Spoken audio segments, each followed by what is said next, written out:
Hello बच्चों, हम discuss कर रहे थे पुली ब्लॉक सिस्टम विद डायनेमिक पुली और मूवेबल पुली। तो उसी कॉन्टिन्यूटी में ये प्रॉब्लम सॉल्व करनी है जो लास्ट लेक्चर में मैंने आपको प्रैक्टिस के लिए दी थी। तो आओ देखते हैं इस प्रॉब्लम को कैसे सॉल्व करेंगे। इस सिस्टम के अंदर ये जो पुली है ये मासलेस है और ये जो हॉरिजॉन्टल सरफेस है ये फ्रिक्शनलेस है, स्मूथ सरफेस है। तो इस केस में हमें इन ब्लॉक्स के अंदर कितनी एक्सेलरेशन प्रोड्यूस होगी और ये स्ट्रिंग और इस स्ट्रिंग में कितनी टेंशन प्रोड्यूस होगी। Tension produced in the strings as well as acceleration produced in the blocks, दोनों ही कैलकुलेट करनी है। तो आओ देखते हैं कैसे करेंगे।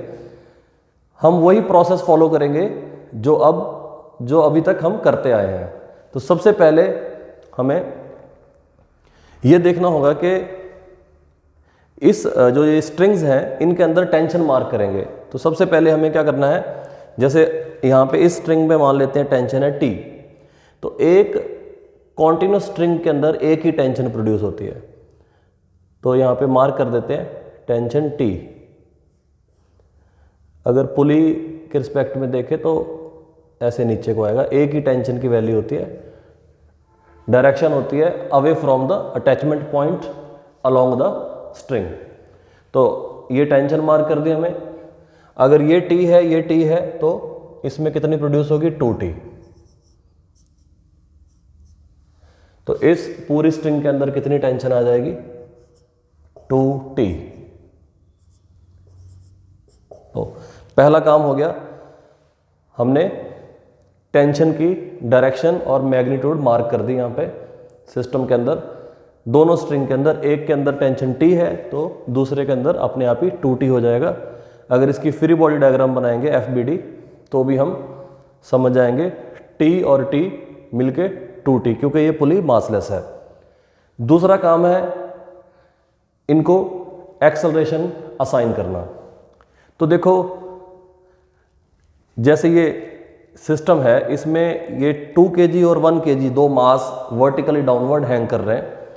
तो इसकी वजह से ये सिस्टम नीचे को आएगा, क्योंकि ऊपर को इस डायरेक्शन में खींचने वाला कोई मास है ही नहीं।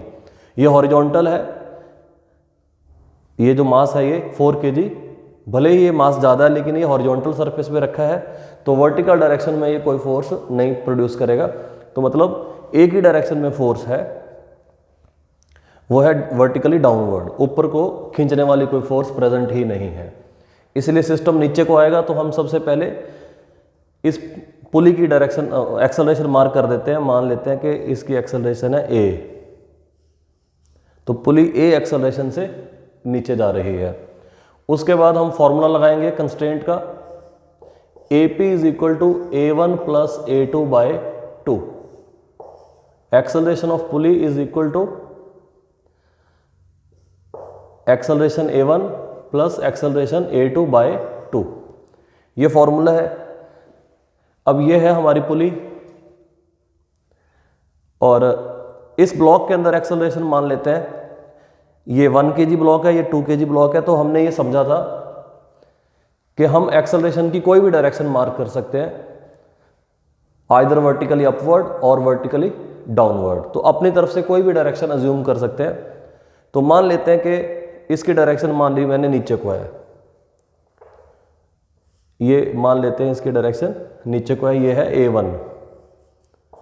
तो इसकी डायरेक्शन मैंने ऊपर को अज्यूम कर ली, मान लेते हैं A2। तो दोनों ब्लॉक की हमने एक्सेलरेशन अज्यूम कर ली। तो यहाँ पे ये फॉर्मूला सीधा लग जाएगा। यहाँ पे फॉर्मूला लगाने के लिए हम लिख देते हैं AB,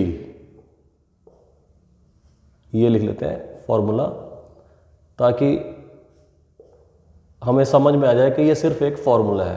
क्यों? क्योंकि फॉर्मूला के अंदर हम वैल्यू विद साइन पुट करते हैं। जैसे अब ये पुली डाउनवर्ड आ रही है तो इसकी एक्सेलरेशन है -A, क्योंकि डाउनवर्ड डायरेक्शन को हम नेगेटिव मानते हैं। इस ब्लॉक को हमने नीचे को मान लिया डाउनवर्ड, तो मान लेते हैं कि A ब्लॉक है तो इसकी एक्सेलरेशन डाउनवर्ड नेगेटिव हो जाएगी, इसकी एक्सेलरेशन अपवर्ड पॉजिटिव हो जाएगी। बाय 2। तो ये तीनों की एक्सेलरेशन ए, बी और a p with sign put करी जाएगी, जो भी हम डायरेक्शन अज्यूम करेंगे उसके अकॉर्डिंगली। अब इसके बाद यहाँ से हमें इस 2 को इधर ले आना है और ये आ गया -2a -a1 प्लस a2। तो इस नेगेटिव से मल्टीप्लाई कर देते हैं, a1 minus a2 is equal to 2a। ये एक कंस्टेंट की इक्वेशन आ गई, ये पुली और ब्लॉक्स के लिए। अब हमें इस सिस्टम को इससे भी रिलेट करना है। तो अगर ये पुली ए एक्सेलरेशन से नीचे आ रही है तो इसमें तो कोई कन्फ्यूज़न नहीं है, क्योंकि ये पॉइंट ए एक्सेलरेशन से नीचे आ रहा है और ये कहाँ से कनेक्ट है, स्ट्रिंग के थ्रू यहाँ पे। इसका मतलब ये ब्लॉक भी ए एक्सेलरेशन से ही नीचे आएगा। तो 4 kg ब्लॉक की एक्सेलरेशन भी क्या हो जाएगी, ए, लेकिन इसकी डायरेक्शन क्या होगी, इस डायरेक्शन में पॉजिटिव एक्स एक्सिस। ये भी ए है लेकिन ये वर्टिकली डाउनवर्ड है और ये हॉरिजॉन्टल है, लेकिन मैग्नीट्यूड दोनों में क्या आएगी, ए। तो अब सभी ब्लॉक और पुली की एक्सेलरेशन, ये तो पुली फिक्स है, इसकी तो कोई एक्सेलरेशन होगी नहीं। ये मूवेबल पुली है, इसकी एक्सेलरेशन भी हमने एज्यूम कर ली। तो सभी ब्लॉक्स और पुली की एक्सेलरेशन हमने मार्क कर ली और आपस में इनका इंटर रिलेशन भी फाइंड आउट कर लिया ब्लॉक्स के साथ। अब इसके बाद हमें क्या करना है, इंडिविजुअल ब्लॉक्स की क्या बना देनी है, फ्री बॉडी डायग्राम्स। तो पहला काम था, हमने स्ट्रिंग के अंदर टेंशन मार्क करी और दोनों स्ट्रिंग के अंदर टेंशन को रिलेट किया। दूसरा स्टेप था, कंस्ट्रेंट की इक्वेशन लगाई इस पुली ब्लॉक्स के लिए। और थर्ड काम ये है, थर्ड स्टेप क्या होगा, हमें इंडिविजुअल ब्लॉक्स की फ्री बॉडी डायग्राम बनाने होंगे और second law, Newton second law apply कर देना है, f net is equal to m a, individual blocks के लिए। तो फ्री बॉडी डायग्राम मैं कई बार रिपीट कर चुका हूं, फ्री बॉडी डायग्राम बहुत ही इंपॉर्टेंट कॉन्सेप्ट है, इसीलिए सभी को फ्री बॉडी डायग्राम बनानी आनी चाहिए। तो जैसे अगर इस 1 kg ब्लॉक की बात करें, यह है 1 kg ब्लॉक।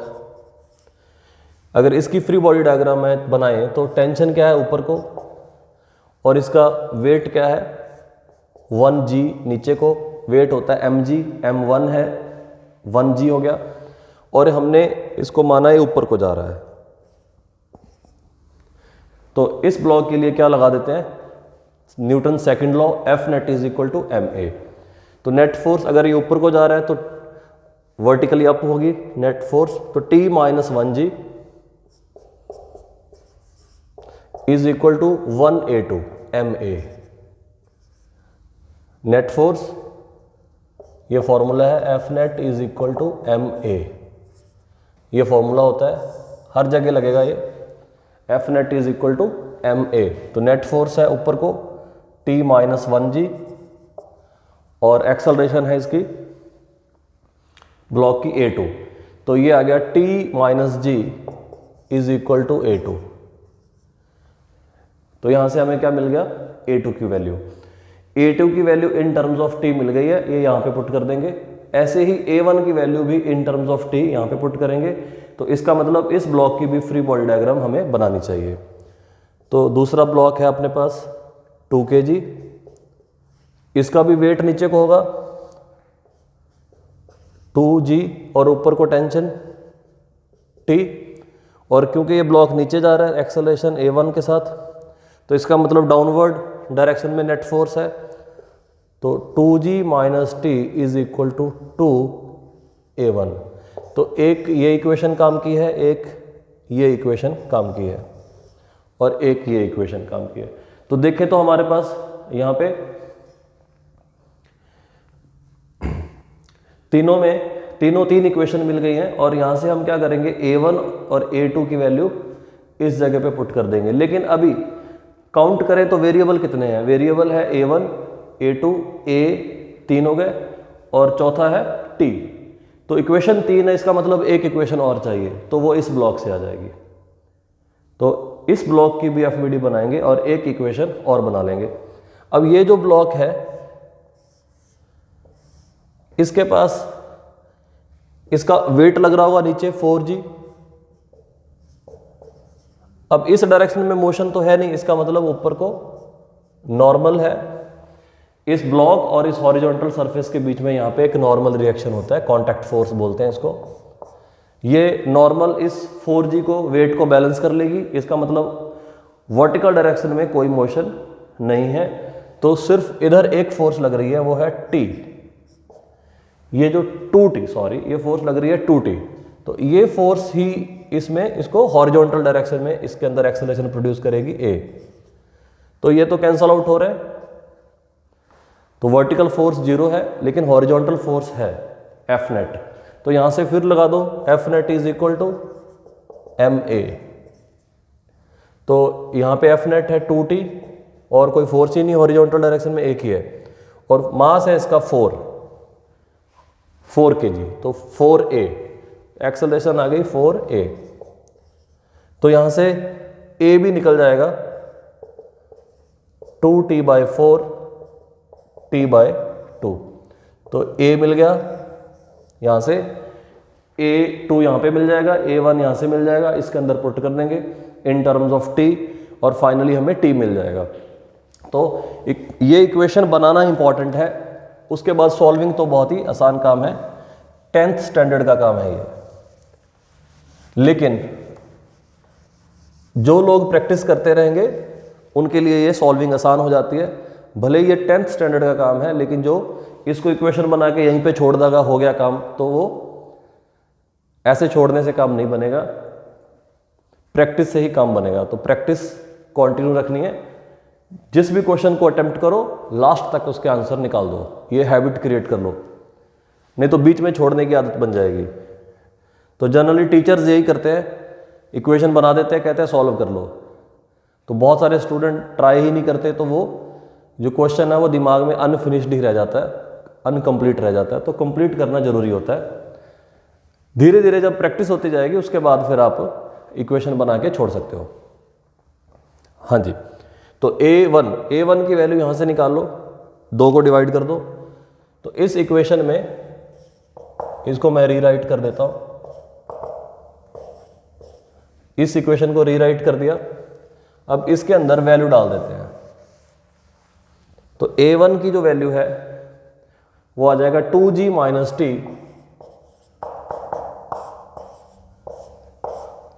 मैं इस क्वेश्चन को स्टेप बाय स्टेप सॉल्व कर रहा हूं, अगर इसको क्विक जल्दी करना हो सॉल्व तो ये 1 मिनट से भी कम टाइम लगने वाला है इस पे। तो A2 की वैल्यू T - G और 2A की वैल्यू है T/2।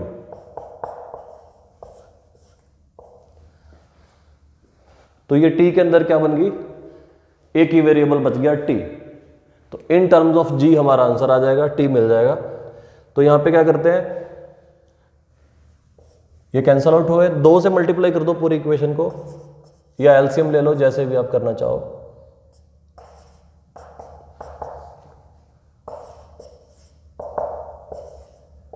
लेफ्ट साइड और राइट साइड मैंने 2 से मल्टीप्लाई कर दिया, तो ये हो गया 2G - T, यहां पे भी 2 मल्टीप्लाई हुआ तो 2T - 2T, और माइनस माइनस प्लस 2 मल्टीप्लाई हो गया 2G, और इसको भी 2 से मल्टीप्लाई कर दी 2T।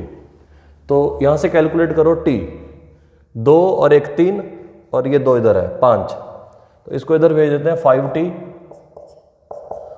और 2G 4G, 2G और 2G मिलके हो गया 4G।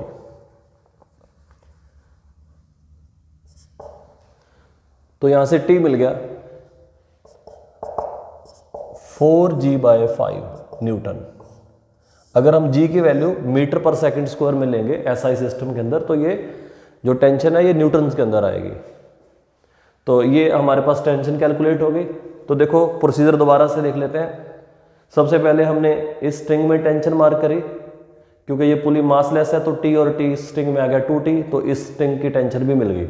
उसके बाद इसकी एक्सेलरेशन मार्क करी, आप कोई भी एक्सेलरेशन अज्यूम कर सकते हो तीनों के लिए, पुली के लिए, ब्लॉक के लिए, इस ब्लॉक के लिए और इस ब्लॉक के लिए, कोई भी एक्सेलरेशन मार्क कर सकते हो। लेकिन क्योंकि हमें साफ दिख रहा है कि ये मास नीचे को आएगा, क्योंकि ऊपर को खींचने वाली कोई फोर्स है ही नहीं, तो ये मास हॉरिजॉन्टल वर्टिकल डायरेक्शन में कोई फोर्स नहीं है, इसीलिए ये सिस्टम को नीचे आना ही आना है क्योंकि ये स्मूथ है।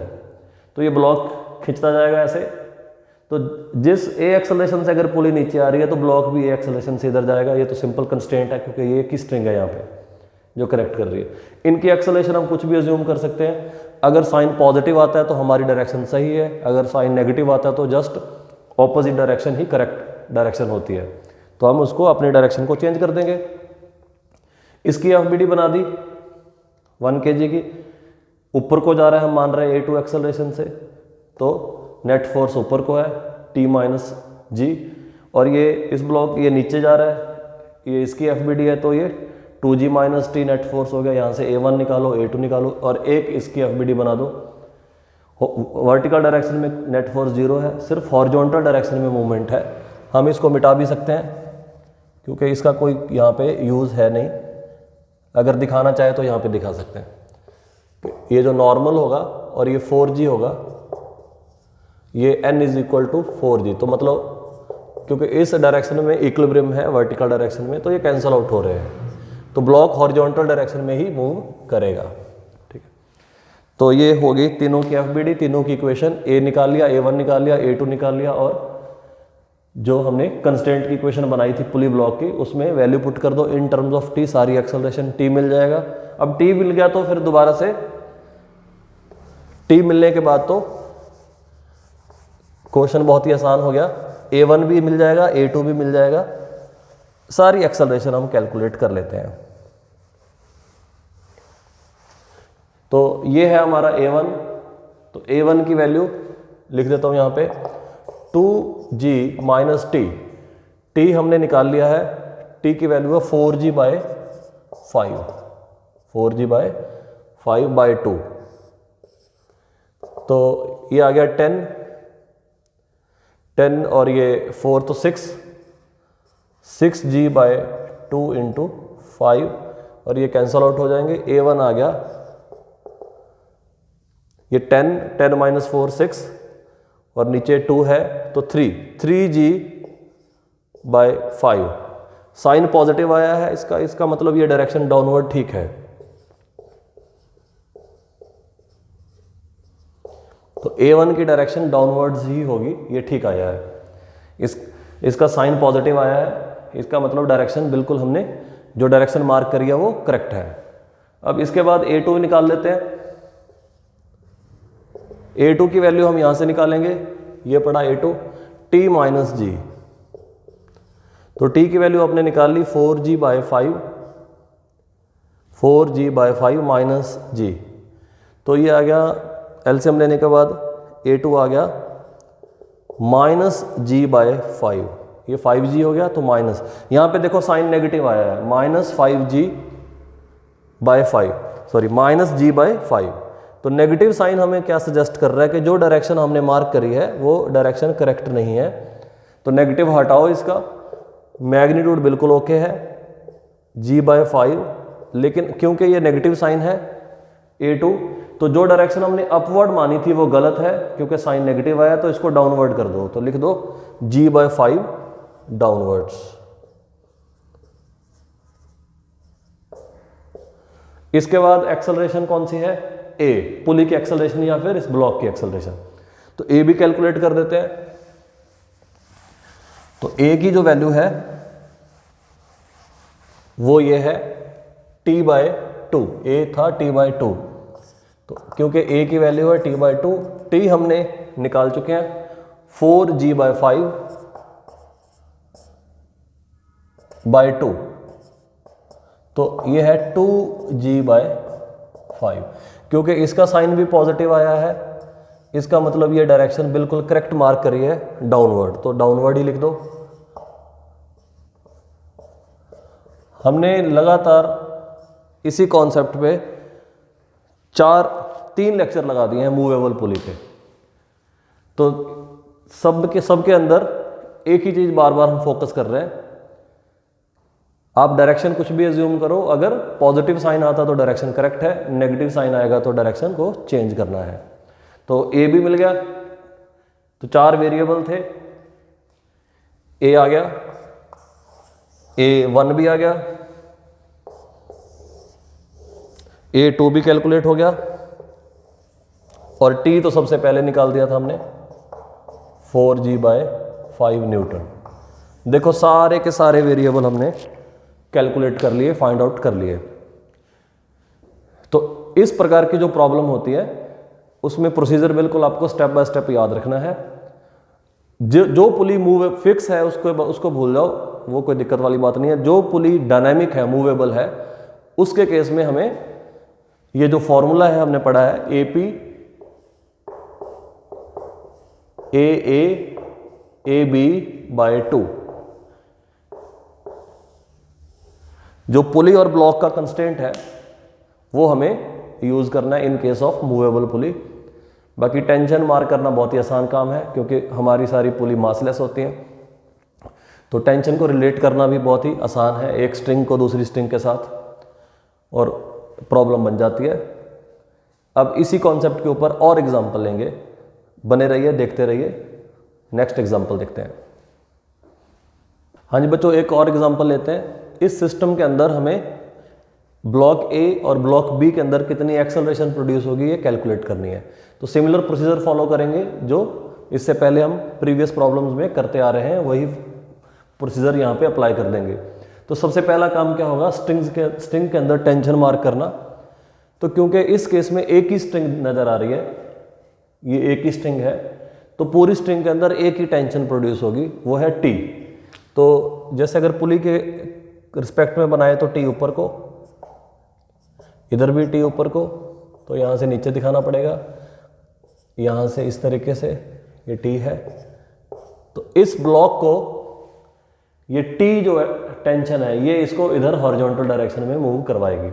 तो हमने हर जगह T की डायरेक्शन मार्क कर दी। तो ये T जो है एक ही रहेगा पूरी स्ट्रिंग में। इसके बाद दूसरा स्टेप अपना होता है एक्सेलरेशन मार्क करना। तो अब देखो ये जो 5 kg है ये मास ऐसे नीचे को आएगा क्योंकि ये सीधा पुली से कनेक्टेड है। तो अगर इसके अंदर एक्सेलरेशन A प्रोड्यूस होती है तो मतलब पुली A एक्सेलरेशन से नीचे आएगी। अब ये पुली दो एंड होते हैं इसके, लेफ्ट और राइट। तो लेफ्ट और राइट, जो इसका ये वाला एंड है ये तो फिक्स है, तो इसकी कोई एक्सेलरेशन नहीं होगी, जीरो। ये वाला जो एंड है इस साइड वाला, तो ये वाली जो साइड है ये इसकी एक्सेलरेशन हम फाइंड आउट कर लेते हैं। जो ये वाली साइड जिस एक्सेलरेशन से नीचे आएगी उसी एक्सेलरेशन से ब्लॉक इधर जाएगा। तो अगर मान लो मैं ये लिख देता हूं कि इसकी एक्सेलरेशन है AA जो हमें निकालनी है, तो यहाँ पे पुली की कंस्टेंट लगा देते हैं। Acceleration of pulley is equal to acceleration of A plus acceleration of B/2।